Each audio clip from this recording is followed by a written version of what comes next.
प्रभु के नाम की महिमा और प्रशंसा होने पाए।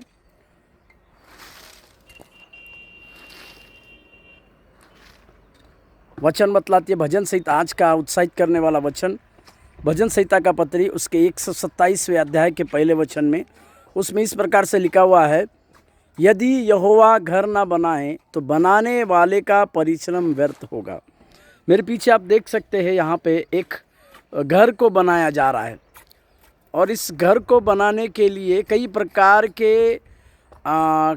के खर्च या कई प्रकार के लोग या कई प्रकार के साधन लगते तो है, परंतु उस सब में सबसे बड़ी बात यहाँ पर भजनकार इस प्रकार से लिखता है, घर बनाने का जो बात है वो परमेश्वर की ओर से होता है। यहाँ पर भजन संहिता ये कहता है, यदि यहोवा घर ना बनाए तो, इसका मतलब इस घर को बनाने के लिए परमेश्वर योजना देता है और परमेश्वर ही इस घर को बनाने के लिए कुछ बातों को रिलीज़ करता है। पैसों की बातें, ज़मीन की बातें या और कई एक बातों को परमेश्वर खुद रिलीज़ करता है और रिलीज़ करने के बाद इसको बनाने की सबसे बड़ी बात भी परमेश्वर अपने खुद के हाथ में लेता है।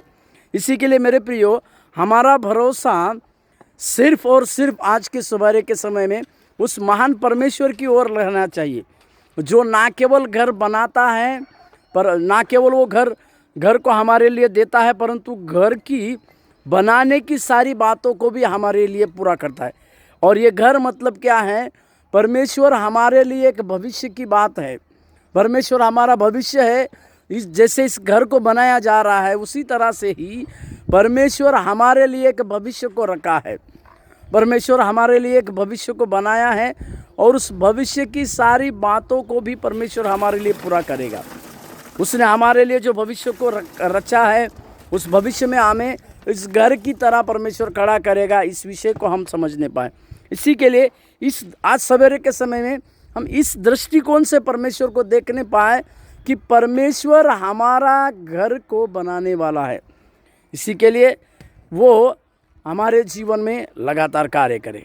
धन्यवाद।